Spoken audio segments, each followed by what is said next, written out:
The topic in this video is integrating using partial fractions, so typically just called partial fractions. So this is a technique for anti-differentiating rational functions that look like this, p of x over q of x, where both the numerator and the denominator are polynomials. Now earlier in the semester we saw two bits of information that are still relevant here. Number one, we saw how to integrate rational functions of a very specific type, rational functions whose antiderivatives are based on the arctangent. And we also saw in a different topic, when we talked about telescoping series, we saw how to do basic partial fraction decomposition. So we are going to use both of these, and so we're going to begin by reviewing these two topics. So let's start with this example. So this is an example that we could have seen earlier on in the semester.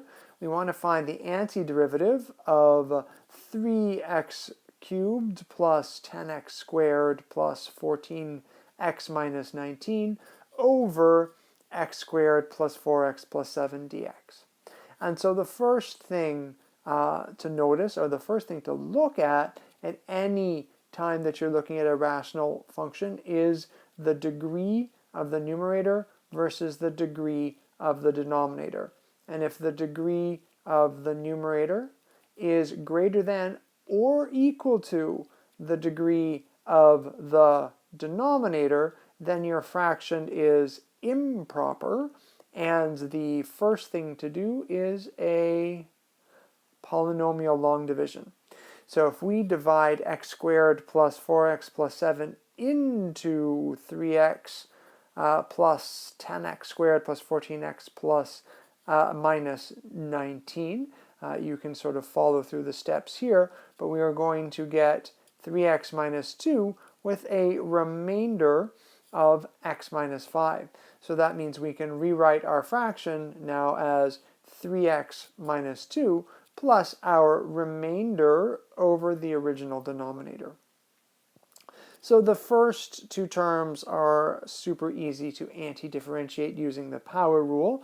It's the next term that is going to cause us a little bit more work. And the first thing that we did after this was to complete the square. Now this is in yellow with a little asterisk beside it because I have a note to tell you about it afterwards here. But we completed the square and then went ahead and did a u substitution. The u substitution being u is equal to the expression of x that we got within the square. Doing an algebraic rearrangement, we put everything in terms of u. So x plus 2 squared becomes u squared. X minus 5 becomes u minus 2 minus 5, or u minus 7. After that, we split this fraction into two pieces. One piece here, which is going to lead to a second substitution, and the other piece which will be anti-differentiatable using the arctangent formula that we had proven earlier in semester as well. So the u substitution, or the v substitution, I guess, here leads us to, leads us to 1/2. There's a 1/2 missing on the outside, right? This 1/2 is there. So 1/2 of v dv, which will then anti-differentiate to be logarithm of the absolute value of v.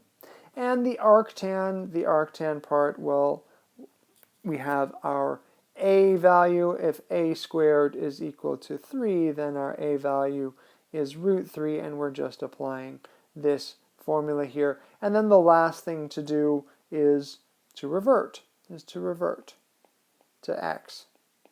So that was something that we had done. That was a rather lengthy process that we had learned early in the semester, right? Several steps all the way from checking the degree, polynomial long division, to U substitution, arctan formula, right? It all sort of fit together here.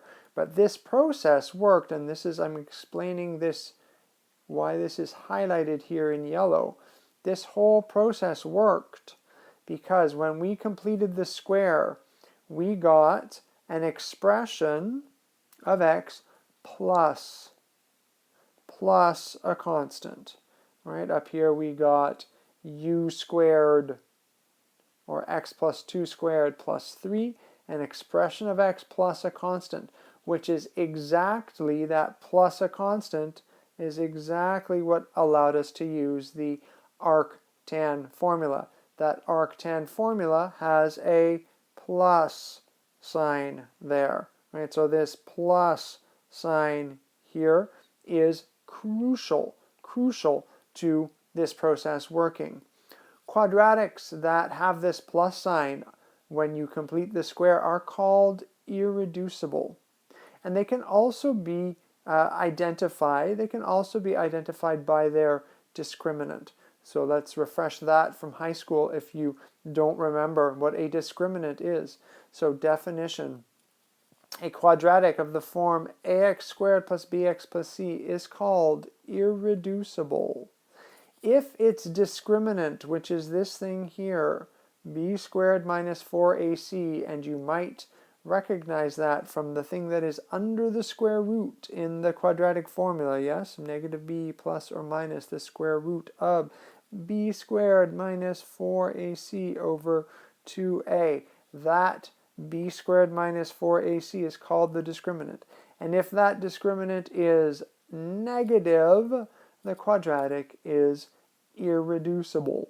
And if it's not irreducible, well, then actually it can be factored, which we're going to use momentarily. But let's go back up. Let's go back up and check that the quadratic in the previous example really was irreducible. So we want to do here, here's our quadratic, x squared plus 4x plus 7. We want to calculate the discriminant, which is b squared minus 4ac. b squared gives me 16 minus 4 times 1 times c is 7 is 16 minus 28 is a negative 12, which is obviously less than 0. So that fact is exactly the reason that we got this plus sign when we completed the square. So quadratics that are irreducible will work in that previous kind of process, because you will get expression squared plus a constant, which will lead you to an arctan. So what if a quadratic is not? What would we do? How would we anti-differentiate a rational function where the denominator is not irreducible? And the answer to that is partial fractions. Partial fractions, which is the second thing that we wanted to review. So let's do the next example. So in this example, we want to anti-differentiate 2x cubed plus 19x squared plus 47x plus 36 over x squared plus 9x plus 18. So we are going to check again the degree, and we see that our fraction is still, or again, improper. So regardless of whether the denominator factors or not, we begin with a long division, always, if the fraction is improper. So we're going to divide the denominator into the numerator, and you can follow through the steps here as well, and you are going to see that we get 2x plus 1 with a remainder of 2x minus 18. So our fraction gets replaced by 2x plus 1 plus 2x minus 18 over x squared plus 9x plus 18. just like the previous example, the first two pieces can be anti-differentiated very easily. But now, here in this fraction, which looks so similar to the previous example, yet is handled so differently, let us check the discriminant, our delta, which is b squared minus 4ac. If we calculate this out, 81 minus 4 times 18 gives me 9, which is, I've got news for you, a positive value. A positive value, which means that the arctan formula will not work. If we were to complete the square here, we would get an expression of x, squared minus a constant. And that minus sign would be in the way for the arctan formula. The arctan formula does not work with a minus sign. So what do we do? Well, if the discriminant is positive, then the quadratic will factor. And so we're going to go and do a partial fraction decomposition of our reduced rational function here. So let's remind ourselves of the partial fraction decomposition technique. This is the simplest technique, and this technique is what we had seen previously in the semester as well. So we're going to take our fraction 2x minus 18 over x squared plus 9x plus 18, and we are going to break this up into the two factors, x plus 3 and x plus 6 as separate factors, and we are going to allow for different constant values, a and b, above. So to figure out what the a and b values are, we go ahead and put these back on a common denominator, right? This would be, on a common denominator, we would get a times x plus 6 plus b times x plus 3 all over the same denominator that we have here, x squared plus 9x plus 18, which means that the numerators, right, have to be equal. If the denominators are equal, 2x minus 18 has to be equal to this.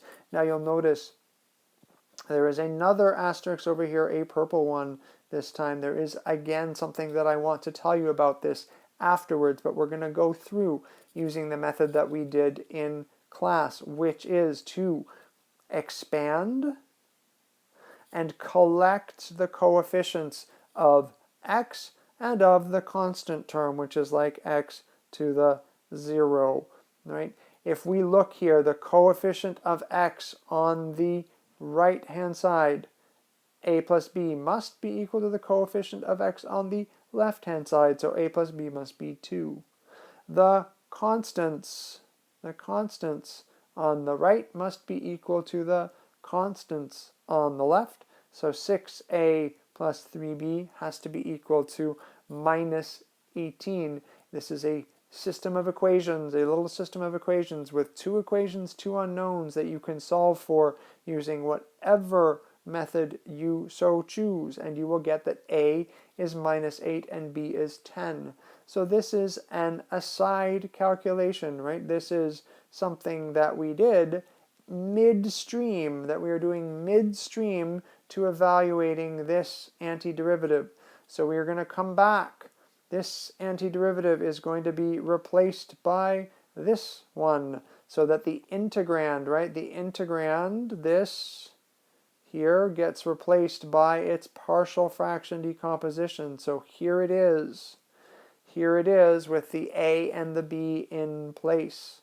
With the a and the b in place. And now if we go ahead and do little mini substitutions, right? In each of these, I'm thinking to let u be the denominator, right? For this one, I would think I was doing let u equal x plus 3. du is dx. And similarly for the next one along, you will find that you get logarithms. And so the coefficient comes in front minus the logarithm of the absolute value of x plus 3, 10 times the logarithm of the absolute value of x plus 6 plus c, and then the first two terms are just recopied. So very different from completing the square and using an arctan formula. A partial fraction decomposition when the discriminant is positive, and so that the denominator factors, that is the technique that works on this kind of fraction, even though on first glance it looks remarkably similar to this fraction up here, right? This fraction up here.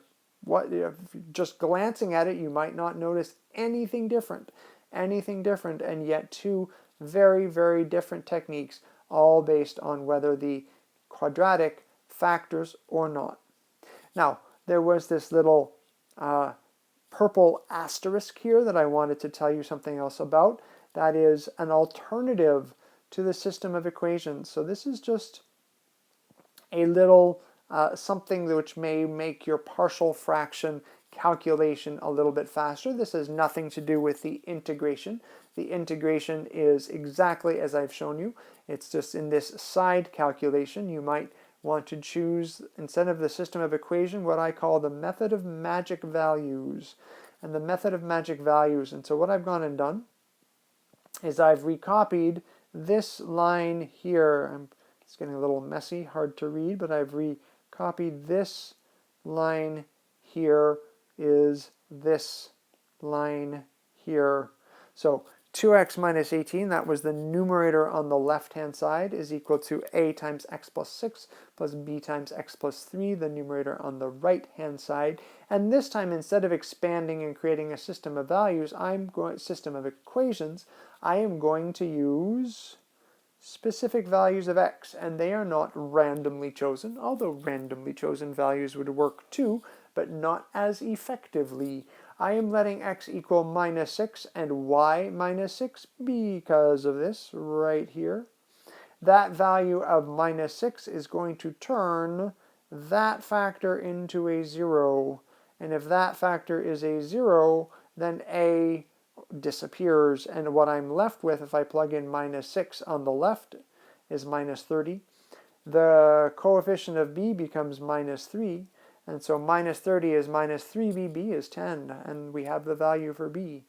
Now, I can do the exact same thing over here if I let x equal minus 3. Again, not randomly chosen. X equals minus 3 will make this coefficient equal to 0, and if that becomes 0, then b goes away. Plugging in minus 3 in the other terms, here and here, gives me minus 24 is equal to 3a, divide, and a is minus 8. So this value, this magic values method can be quite quick, to figure out the coefficients in a partial fraction decomposition. The thing, however, is that the magic values method works super well when we have linear factors. Linear factors when we have, right, the power of x is 1, x plus some constant c, or even some coefficient of x, right? As long as the power is 1, we are talking about a linear factor, and this magic value method works really well for linear factors. However, it doesn't always work in situations where we have higher powers. We have not seen that yet. That is upcoming, that is new. Whereas the system of equations method will always work. And so typically, as you will see in the examples in the next video, I tend to do some sort of hybrid. I tend to do a mix and match between magic values and system of equations, and that is just fine. Just fine. Both of them are acceptable. Mixing them is acceptable. And so you can sort of cobble out your own preferred method to make your partial fraction calculation simpler. So in the next video, we are going to complicate matters a little bit. We are going to look at more complicated cases of partial fraction decomposition. We're going to build on what we have just seen here.